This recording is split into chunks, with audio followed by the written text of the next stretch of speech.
poder hablar de lo que uno quiere hablar. Es poder hacerlo sin represalias ni hostigamientos. Las emisoras de la radio Cadena Democracia presentan el programa de opinión más influyente de la radio. La revista informativa Democracia. Sin amilanarse, sin amilanarse. Que el Ecuador vuelva a la democracia. Si aquí hay algún elemento lúcido en el país, es el pueblo. Por sus obras los conoceréis. Ya no hay opción de diálogo, porque 8 años ya estamos cansados, ya estamos hartos. Necesito la oración de ustedes. El poder no es para perseguir. ¿De qué democracia hablamos? Déjenos trabajar.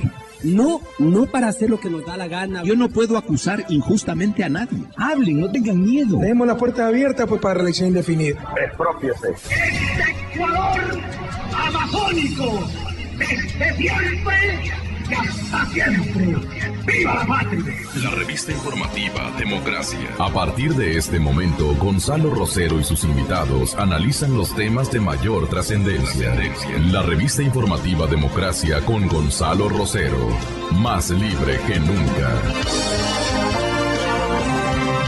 Comenzamos.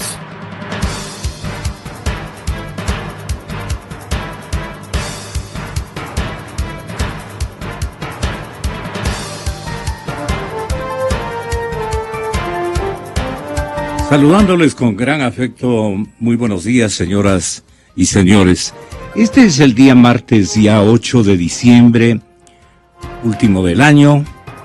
Estaremos en aproximadamente 3 semanas recibiendo al año 2016. Y ustedes conocen, saben, presumen, presienten y dudan sobre la estabilidad económica que todos quisiéramos sea la constante en el año que viene para nuestras economías personales, familiares y del Estado, de la República, del Ecuador. Pero ese gran anhelo no se convertirá, salvo propósitos nuevos que se exhiban en el régimen, especialmente en el modelo económico que al señor presidente Correa le tiene obsesionado ya muchísimo tiempo, con logros, pero también con caídas de oreja, pero terribles. Eso, digo graficando y con mayor respeto a la oreja y al señor presidente de la República. Digo la oreja porque como que no quiere escuchar. Y el clamor de empresarios, de ciudadanos, no ha tenido eco positivo porque él está pensando que ese es el último, el único, un modelo que le funciona, en el que guarda todas las esperanzas de fortalecer la economía, o lo mantiene por capricho ideológico. Cualquiera de los dos caminos pueden ser factibles. Pero al saludarles, también presento en nuestros micrófonos al distinguidísimo economista Pablo Lucio Paredes. El doctor Lucio Paredes está entre que se mantiene unos días en nuestro país, pero parece que prolonga estadías, me parece que estratégicas en su trabajo en el exterior. Él está cumpliendo algún rol muy significativo y que sirve para su formación. Un hombre no deja de formarse en una materia tan difícil como la economía, que es cambiante en todos los aspectos. Pero bien, aquí estamos con algunas circunstancias complicadas. Me preguntaba el doctor Pablo Lucio Paredes, ¿y por qué crees que insiste nuevamente en levantar impuestos? Bueno, por necesidad, le dirá quien quiera. Pero esto que él tomó el cuidado de decir transitoriamente, retiro estas propuestas tributarias, y se refería a las dos. la de plusvalía y la de impuestos a la herencia. Esto colmó, digamos, la paciencia de los ciudadanos de toda condición, pero el presidente, el día sábado, doctor, mencionaba que apenas estos dos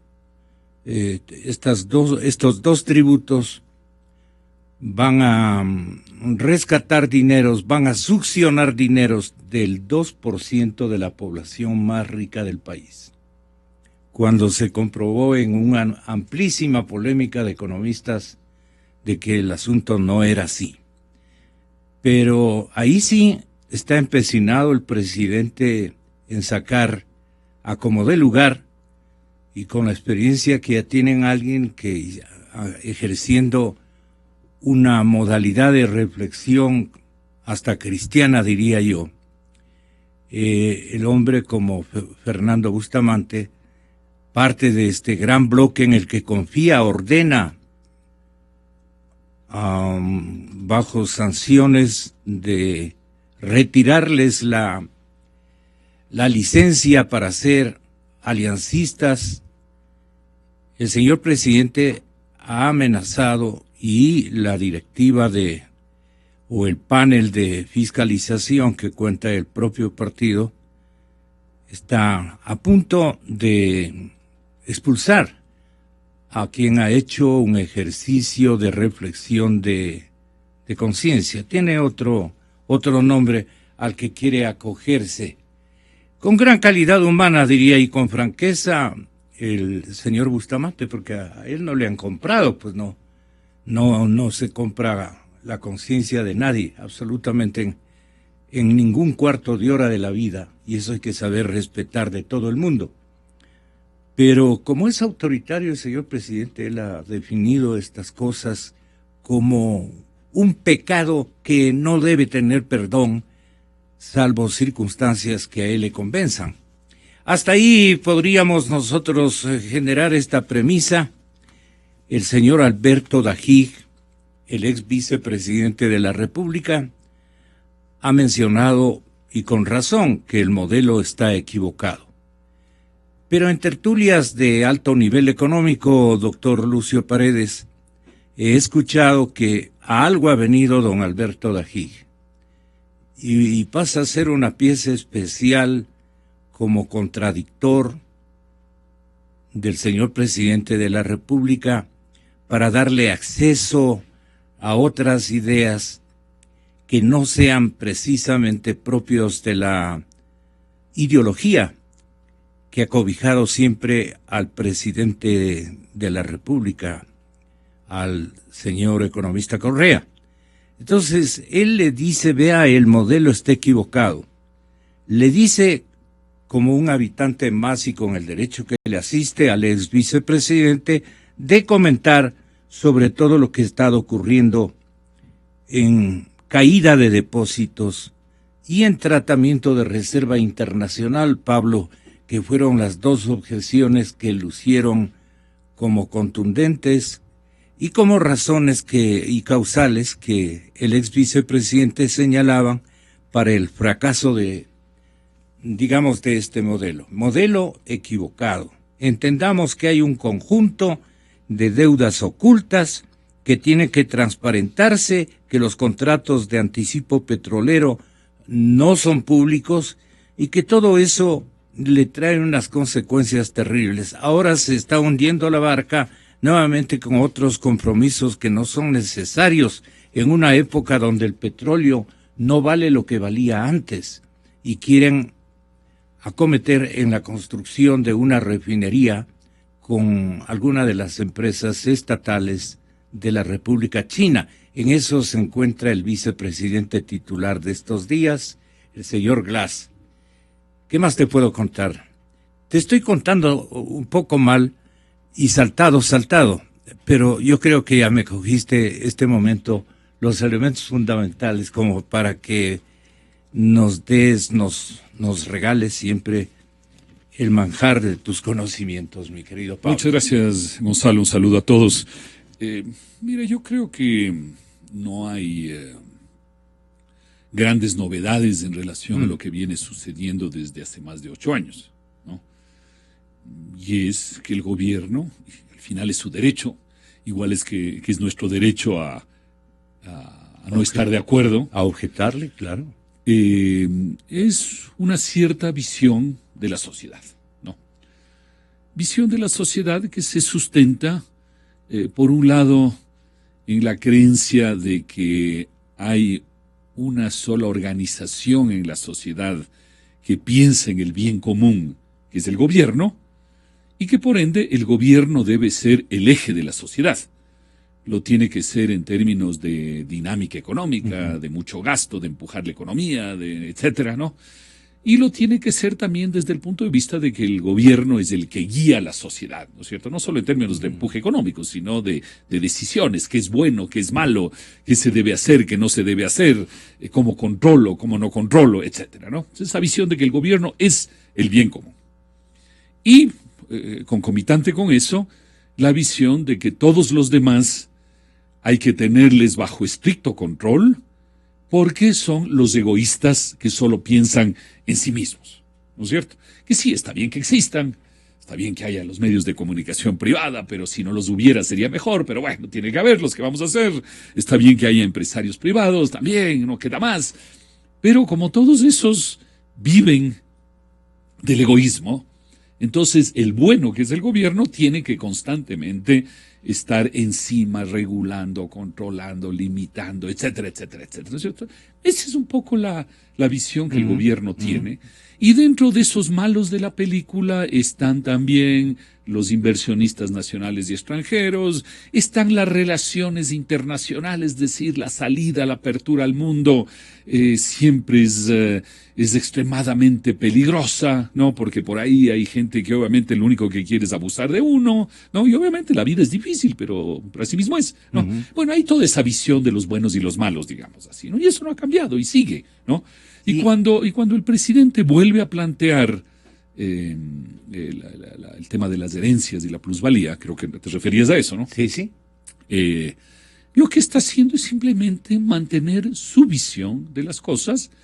Y en este caso me imagino yo que él debe pensar, si es que me voy a ir en el 2017, siempre dejando algunas puertas abiertas, ¿no es cierto?, para luego poder volver, para una serie de cosas. Si es que voy a volver, me voy a ir en el 2017, quiero asegurarme que esas cosas, como la plusvalía y la herencia, en las cuales yo creo, yo presidente, creo profundamente, entonces quiero que se las haga antes de que yo me vaya, ¿no? Entonces, por eso insisto en eso, porque es parte de mi visión, de mi modelo, ¿no? Entonces, ese es el tema. Insisto, el gobierno tiene el derecho a pensar eso, aunque obviamente con eso hace mucho daño a los ecuatorianos, y los otros tenemos derecho a pensar en ese modelo, y no lo estamos diciendo,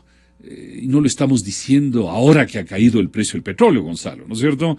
Este modelo, hemos planteado que es un modelo a la larga nefasto para el Ecuador, lo hemos dicho desde hace 8 o 9 años, ¿no es cierto? No hay ninguna novedad, ¿no?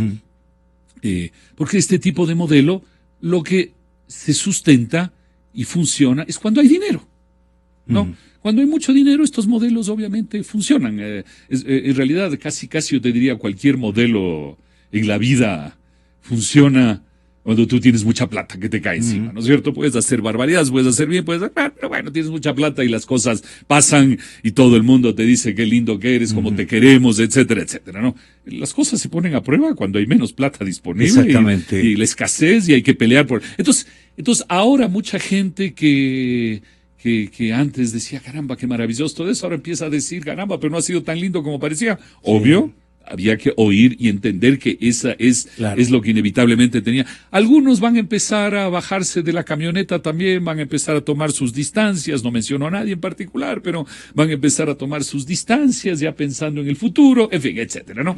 Pero lo cierto es que este modelo es un modelo que se sustenta en el dinero y cuando hay menos dinero tiene muchos problemas, pero el gobierno sigue convencido de la esencia fundamental de su modelo, que creo yo es este tema de los buenos y los malos, tratando de ponerle en lenguaje coloquial, digamos así. ¿No es un capricho ideológico esto de los impuestos? No, yo no creo, te digo, yo no creo que es un capricho, yo creo Pero el presidente deja notar que hoy los friego, dice. Casi que hace con las manos así. Puede ser, yo no sé, tampoco entiendo qué es lo que piensa el presidente, ni es mi rol, pero creo que es parte de su visión de la vida, y como te digo, yo creo que él dice, yo me voy a ir de aquí año y pico, quiero que estas cosas en las cuales yo creo, equivocadamente sin duda, pero yo creo profundamente en estas cosas, quiero que se las aplique en el Ecuador, ¿no? Porque no sé si cuando yo me vaya, los que se queden, lo que se vayan a querer hacerlo, ¿no? Sí. Entonces quiero asegurarme que esto quede ahí grabado, ¿no? Grabado en piedra, ¿no? Exactamente. Parecería que eso es lo que busca el señor presidente, porque estuvo en serio trance, pues, cuando intentó poner esto. Pero de hecho, las consiguientes socializaciones que ahora están de moda, las socializaciones, el convencimiento, y él ubica en el 2% de la población, que me gustaría tengas la bondad de analizar esa circunstancia. El 2% de la población resulta afectada con los dos impuestos. A ver, mira, primero habría que ver cuál es la nueva versión de esas propuestas, ¿no? Se dijo que iba a haber cambios, entonces habría que ver qué son los cambios, ¿no? Yo solo me puedo referir a lo que se presentó hace, ¿ya cuánto tiempo es? 6 meses ya debe ser, ¿no? Debe ser, ¿no? 6 meses, un poco más. 6 meses lo que se presentó en esa época. Y yo creo que mucha gente, incluso yo modestamente, mucha gente, presentamos reflexiones, números, etcétera, que mostraban que esto no era un tema que afectaba a poquísimos ecuatorianos, sino que afectaba a muchos ecuatorianos, ¿no? Tan es así que entiendo, porque eso ya se lo habló hace 6 meses, que una de las modificaciones que se dio era de ya no incluir el patrimonio empresarial. Es decir, alguien tiene una pequeña empresa, puede ser una tiendita, puede ser una empresa grande, puede ser mediana, puede ser lo que sea. Se excluyó del cálculo patrimonial para la herencia, si es que la memoria no me falla, ¿no? ¿Y por qué? Porque cuando el gobierno dijo, esto no afecta a casi nadie, como digo, mucha gente hizo números sencillos y dijo, a ver, una empresita que vende tanto al día, no nada del otro mundo, unas ventas que probablemente corresponden a empresas pequeñas en el Ecuador, que en consecuencia gana tanto, ¿cuánto vale esa empresa? Bueno, esa empresita caía dentro de la categoría de que se veía afectada seriamente por el impuesto a la herencia, y no eran 2 o 3 personas, era muy importante población del Ecuador que tiene pequeñas empresas. Solo ese pequeño elemento mostraba que no era cierto de que no afectaba a muchos ecuatorianos. Y como te digo, tan es así que el propio gobierno dijo, el tema de las empresas lo vamos a sacar, ¿no? Entonces yo creo que hubo suficientes demostraciones en esa época de que el tema era mucho más amplio de lo que se pretendía, ¿no? No sé cómo va a salir la nueva ley, o no va a salir, cuáles son los cambios, cuáles no son los cambios, pero también el hecho, y también se lo dijo hace 6 meses, el hecho de decir, y como tú dices, con cierta animadversión, ¿no? Sí. Esto solo es para un pequeño grupo de ecuatorianos. Sí. No sé por qué eso le convierte en algo legítimo, ¿no? Decir, mira, si solo son a unos pocos que les caemos, y que esos pocos son malos ecuatorianos, esos pocos merecen algo que no merecen los demás. Entonces tampoco el hecho de que sea para pocos es una justificación para hacer las cosas, ¿no? Entonces, bueno, en todo caso habrá que ver cómo salen las nuevas leyes y discutirlas dentro de su nuevo formato, pero nuevamente, pero eso sí es importante, lo que tú decías, hace parte de un cierto ánimo, además de la visión de la sociedad que tiene el gobierno, hace parte de un cierto ánimo de revanchismo, ¿no? De caer algunos. Y como te decía antes, este tema de los buenos y los malos, ¿no? Ahí están esos malos a los que hay que caerles, ¿no? Ahora, en todo caso, mira, la economía en el 2016 no va a ir para mejor.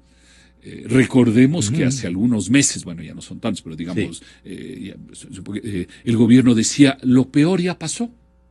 No sé si recuerdas, Gonzalo.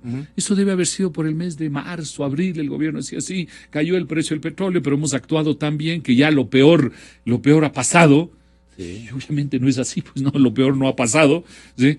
Lo peor viene el próximo lo cual año. Demuestra que el gobierno siempre está mandando mensajes. Tal vez se refería a esa quincena, no sé. Sí, capaz, o ese día, esa semana. Sí. Pero mira, respecto a los dos impuestos, yo quiero enriquecer el conocimiento de la ciudadanía, porque el señor presidente que intervino en la sesión solemne que conmemoraba los 481 años de fundación de tu noble ciudad, de la ciudad de Quito, de nuestra queridísima capital, el presidente reafirmaba esto de la intención de enviar las dos leyes, la de herencia y plusvalía. En esa parte dijo esto. La ley para la redistribución de la riqueza, hoy llamada comúnmente ley de herencia, y la ley para las ganancias extraordinarias, conocida como ley de plusvalía, no son coyunturales, no son para superar supuestas crisis, para recoger ingreso fiscal, son leyes estructurales para cambiar males endémicos del país, para que aquellos que nacen en una cuna de oro repartan un poquito. Pero es hora de empezar con la democratización de la riqueza, es decir, de las fuentes de ese ingreso. Nada justifica la impresionante acumulación de propiedad en poquísimas manos. La principal mentira que dijeron, y ya nos siguen repitiendo, porque saben que no la pueden sostener, es que las leyes afectaban a los pobres y a la clase media. Yo les dije, si demuestran que afecta a los pobres y a la clase media, retiro definitivamente los proyectos. No lo han hecho y no lo podrán hacer, porque mintieron. Y hay que ser intolerantes con la mentira. Hay que saber indignarse por las mentiras. Esas leyes afectan a menos del 2% más rico de la población, en el caso de herencias.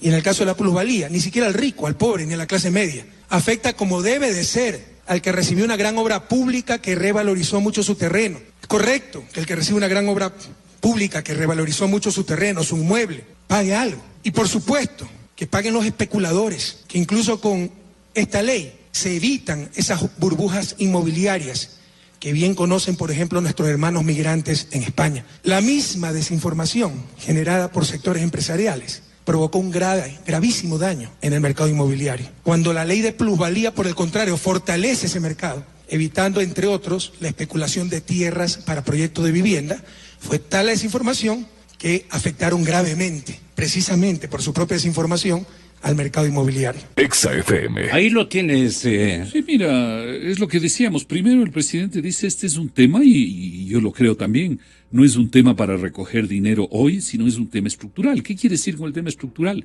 Él mismo dice, cambiar la sociedad, sí, es la visión que tiene el gobierno. Por eso te decía, este no es un tema de paso, no es un tema, es un tema de la visión que tiene el gobierno sobre la sociedad, con la cual uno puede no estar de acuerdo, u otras personas estarán de acuerdo, pero es parte de la visión del modelo del gobierno, ¿no? O sea, busca la redistribución de la riqueza. Sí, el gobierno lo ha dicho muchas veces. Es que eso es lo que busca y debemos admitir todos. No, pero por supuesto, sí.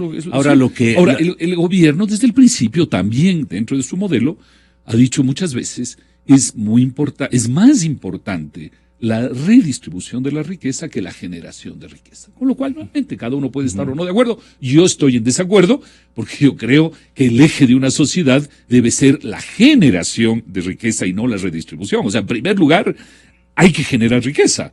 Hay que esforzarse, hay que trabajar, hay que avanzar, hay que tomar riesgos, etcétera. Hay que hacerlo a todos los niveles de la sociedad. Y la gente lo sabe, además, la gente que nos escucha sabe. Pablo, el que hereda enriquece. El que hereda enriquece. Consiguientemente, el universo de personas que han recibido una herencia de sus padres, sus abuelos, especialmente en propiedades, no son pues necesariamente el 2%. No. Debe ser, yo creo que por lo menos el 40% de la población. No, yo te hablaba primero en términos generales del tema de generación. Es que yo sé. Yo me uno a la exclamación del presidente, indigna las mentiras.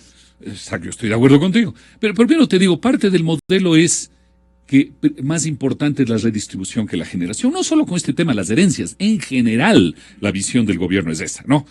Lo cual a mí me parece muy grave porque yo creo que una sociedad debe primero pensar en la generación. Ese debe ser el objetivo, ¿no es cierto? Y no excluimos lo otro, por supuesto, pero el centro, el eje debe ser el esfuerzo, la generación, ¿no es cierto? Bueno, ahora, dentro de ese contexto de que la redistribución es más importante que la generación, la ley de herencias es uno de esos elementos, ¿no? Ahora, efectivamente, el presidente dice, he pedido que me demuestren. Así es.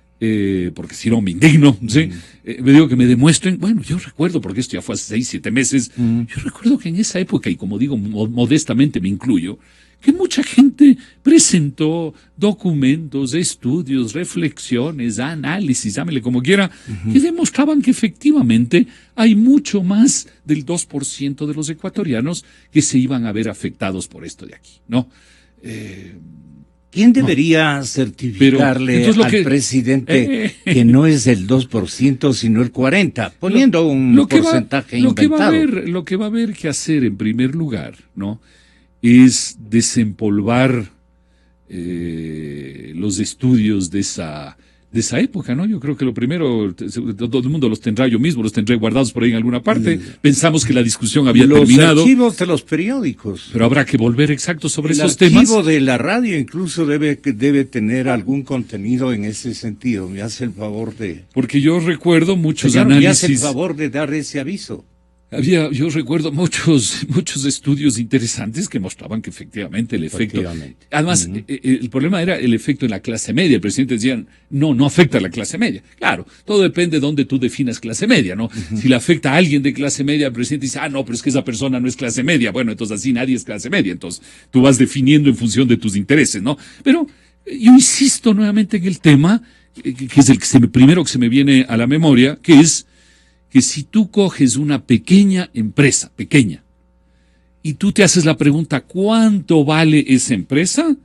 Pues muchos ecuatorianos dueños de pequeñas empresas, ¿no?, caen dentro del tema de esa ley de herencias. Ahora, a no ser que la hayan cambiado, pero nuevamente aquí estamos hablando de lo que conocemos que es la ley anterior, ¿no es cierto? Sí.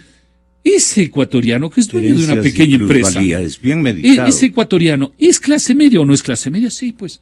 Ese ecuatoriano es clase media, no lo puedes considerar como clase rica, el que tiene una pequeña empresa, ¿sí?, una pequeñita empresa, ¿no? Sin embargo, ese ecuatoriano cae dentro de la... Ese es uno de tantas demostraciones que se hicieron de por qué la clase media sí se veía afectada, ¿no? Ahora el gobierno dirá, sí, pero justamente ya le quitamos el tema de las empresas. Bueno, pero nosotros estamos hablando de lo que sabemos que era la ley tal como se la planteó. Y luego el tema de las empresas no es el único argumento, hay muchísimos otros argumentos sobre el tema. Creo que hay que desempolvar, no queda más que desempolvar. Y todos deberían hacer lo mismo, ¿no? Ahí lo que habría quizás que coger todas esas cosas, subirlas en un camión y mandarlas todos esos estudios, mandarlos a Carondelet para que se los lea. O como el mundo ahora es electrónico, mandar una cantidad de todo eso vía mail a Carondelet para que se lo lea, ¿no? El asambleísta independiente pichinchano Ramiro Aguilar decía precisamente ayer, ustedes lo pusieron esta mañana, decía, el presidente ya corrió riesgos, la gente se le puso de pie. Eso estuvo a punto de producir un recambio muy grave en cuanto a la administración del Estado como tal. Es decir, iba a haber una sublevación de la gente. Ahora, ahí vienen las campañas de los señores Alvarado versus lo que dicen los adversarios del gobierno y distinguidos economistas que hablan con verdad y hablan con cálculos, con cifras, con condiciones, con características de lo que eso va a producir. Y no es solamente que no me produce para nada la caja fiscal.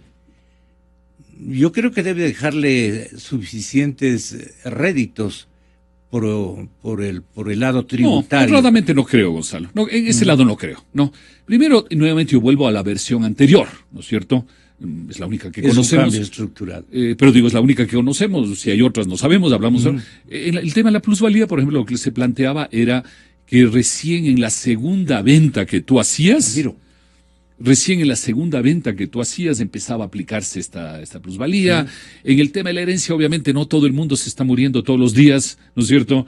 Entonces el tema de las herencias también es un tema que se va dando lentamente. Entonces la verdad al menos yo estoy convencido que no es un tema de necesidad de caja, es un tema de visión del gobierno. Pero ahora, hay otro tema. El señor presidente quiere hacer una especie de clímax de remate de su administración, porque ya le resta en pocos días, ya solamente un año, y entonces él dice, en vez de preocuparme del panorama petrolero que no tiene remedio para mí, y yo no tengo en mi menú de conocimiento de práctica administrativa de un Estado, no tengo la menor idea de cómo rescatar dineros que no vayan en contra o que sean una carga excesiva para los productores, pero que sí sea también un asunto de equidad tributaria o algo por el estilo. La parte de la evasión, la parte de la corrupción. ¿Por qué no se preocupa de la corrupción? Digo yo no le he oído una disertación tan grande, tan elocuente y tan contundente contra la corrupción. Más bien, en esta última petaca de enmiendas y en una segunda, creo que le deja a la Contraloría sin ningún instrumento o herramienta para poder atacar adecuadamente. Mira, Gonzalo, por supuesto, las enmiendas que se acaban de aprobar, veamos cuáles ahora vienen. Ya les gustó este tema de las enmiendas. Hay muchas que son muy peligrosas, pero al menos hay dos que son las que más se ha comentado, que son muy, muy peligrosas. Primero es el tema de la reelección, evidentemente. La reelección indefinida no tiene ningún asidero, ¿no? Claro. Y la justificación del gobierno de que al final lo que se le está dando es el derecho a la gente, que si quiere reelegir a alguien de por vida lo pueda hacer, es un derecho que tiene la gente. No es así, porque el poder gubernamental es tan fuerte y tan manipulador, ¿no es cierto?, en particular en nuestros países, pero en general, que no se le puede dar al poder esa posibilidad de reelegirse indefinidamente. Es más, si es que hay reelección, debería ser mínimo de una vez y no más. No debería ser más.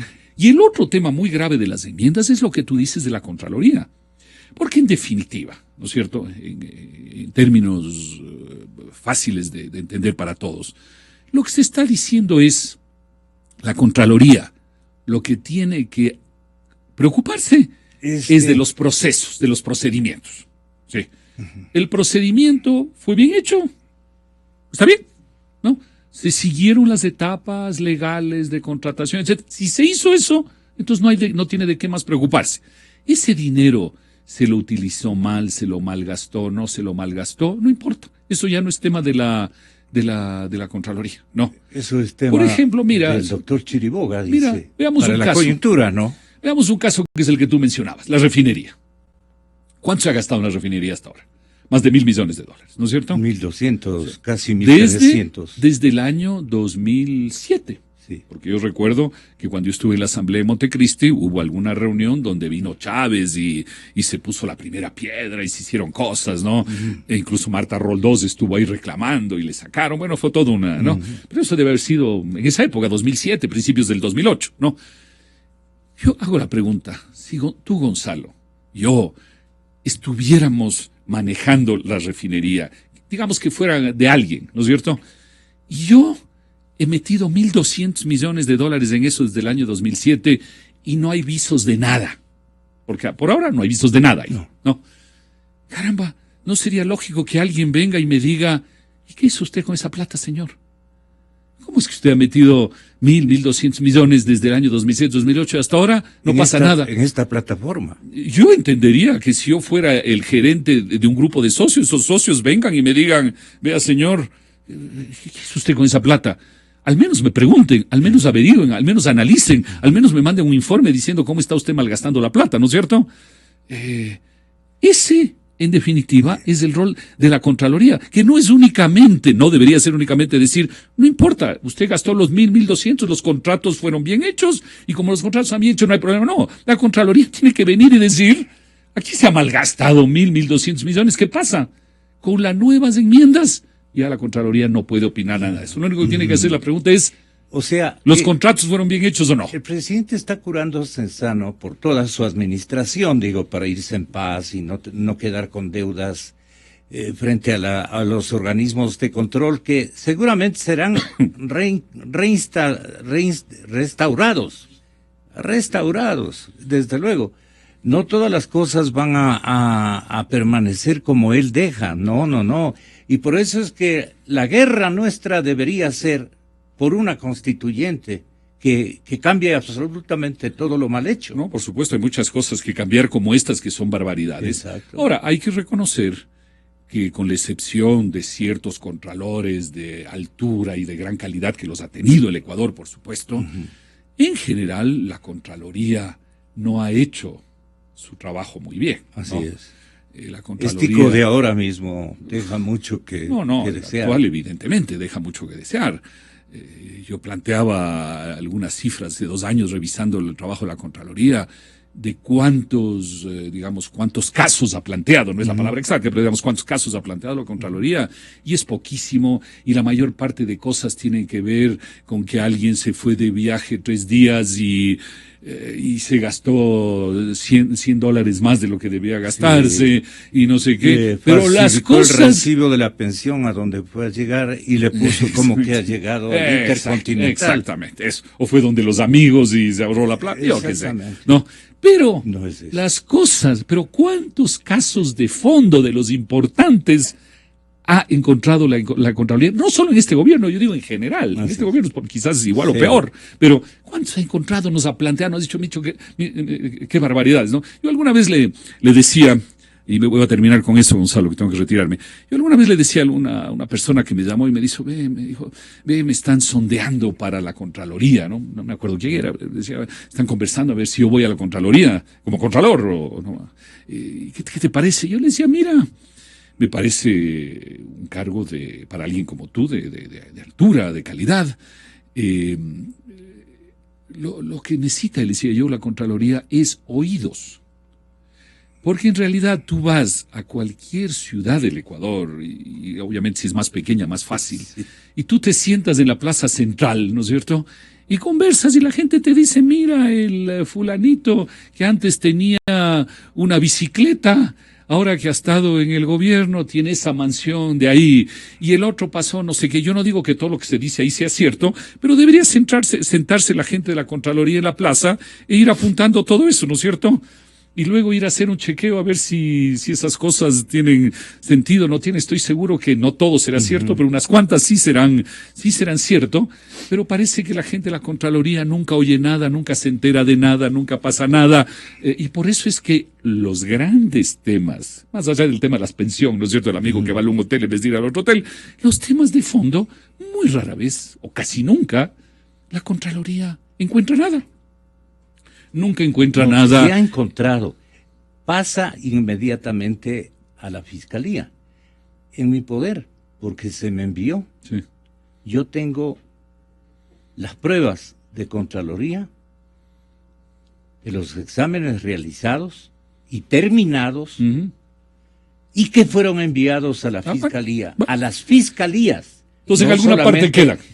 Entonces, lo que tenemos es que fortalecer ese proceso. Ahora, no sé si en la general o en las pero no pequeñas, a través de las enmiendas de debilitar el proceso. Porque con las enmiendas lo que se hace es que ese proceso que ya no funcionaba muy bien, ahora simplemente ya no va a funcionar, ¿no es cierto? Entonces es una barbaridad, ¿no? Pero en todo caso ya habrá la oportunidad de seguir conversando, pero yo creo que la esencia del problema que vivimos es que el gobierno, insisto, es su derecho, y es el nuestro estar en contra. El gobierno tiene una cierta visión de la sociedad que yo desde hace 8 o 9 años no tengo la más mínima duda, lo he expresado educadamente, pero lo he expresado con claridad, no es un modelo viable para la sociedad ecuatoriana. El petróleo escondió eso durante 7, 8 años, ¿sí? Hoy ya nos estamos dando cuenta de que ese modelo no es un modelo viable porque se sustenta en premisas que son premisas erradas. La premisa de que la redistribución es más importante que la generación es una premisa equivocada. Y yo creo que cualquier ciudadano lo sabe. Si tú le preguntas a la gente qué es lo primero que usted hace en su vida, la gente va a decir, bueno, esforzarme, trabajar, querer mejorar, etcétera. Y usted le va a decir, ¿y no redistribuye a sus parientes? No, sí, por supuesto, también. Pero, ¿cuál es el primer eje de su accionar? ¿El ayudar a los parientes o primero generar riqueza para poder ayudarles? La gente va a decir, no, primero, y tengo que ir haciendo las dos cosas, por supuesto, pero el eje central es la generación. No la redistribución, es lo primero, es la generación. Y insisto, sin descartar lo otro, por supuesto, hay que ser solidarios, hay que compartir, es una serie de cosas, ¿no? Pero lo primero sí es una premisa errada. Y luego, disculpa, la otra premisa errada es la premisa de que el gobierno es el bueno y los demás son los malos. Es una premisa absolutamente errada también, ¿no? Ese es el tema, ¿no?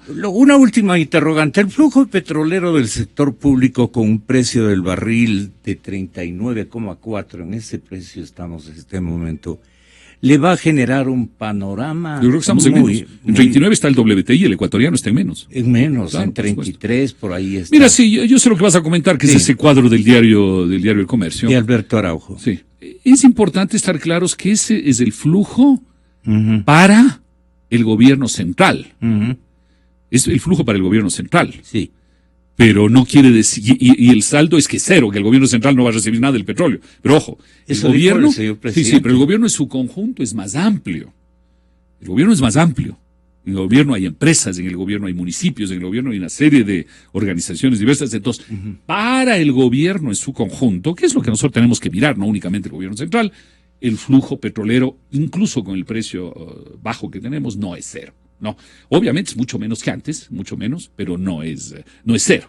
¿no? Entonces siempre hay que pensar que una cosa es del gobierno central, otra cosa es del conjunto del sector público, siempre hay que acordarse de eso. Entonces no va a ser cero, pero obviamente va a ser mucho menos de lo que era hasta hace un año y medio atrás, ¿no? Pero bueno, te agradezco, Gonzalo, me disculpas. El tema del déficit, ¿tú crees que va a traer consecuencias muy graves al gobierno?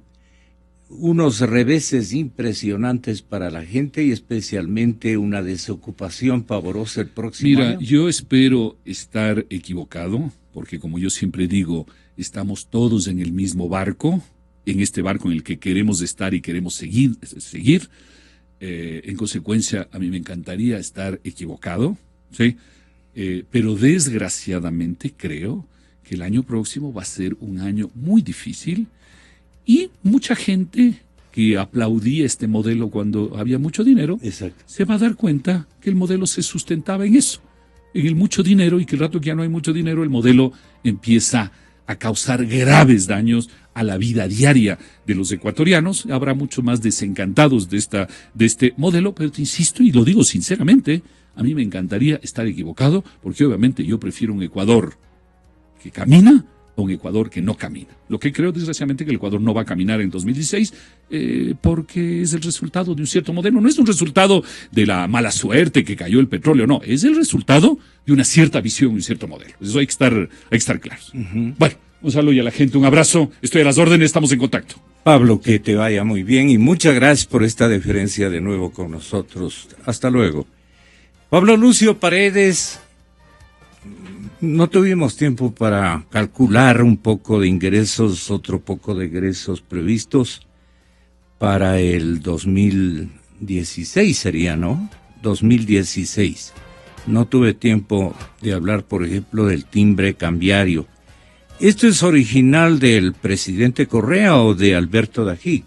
Y el papel que está jugando el economista Alberto Dají, como que se me escapó de que nos precise. Perdone, señor. Sí, pues, pero llegó tarde. No obstante, háganos oír. El presidente de la República, al referirse al timbre cambiario. El problema mayor de la dolarización, que supera con mucho los beneficios, o sea, al final del día el balance negativo, es que perdemos el principal instrumento para controlar el sector externo, que es el tipo de cambio. ¿Cómo solucionar esto? El gran desafío que debe plantearse la nación. Y Dají lo está planteando, y es correcto lo que está diciendo. y es una medida heterodoxa, el que es tan ortodoxo. Él está planteando lo que llama los timbres para el sector externo. ¿En qué consiste esto? Las importaciones tienen que pagar aranceles. Entonces, y a los exportadores, para ayudarlos, les doy el drawback, les devuelvo impuestos. En vez de devolverle impuestos en billete a los exportadores, le devuelvo timbre por 200 millones. Pero los importadores, si quieren importar lo que planifican, tendrían que pagar 400 millones en aranceles. Y solo esos aranceles se podrían pagar con los timbres. ¿A quién le tienen que comprar los timbres? A los exportadores. Y se subastan los timbres.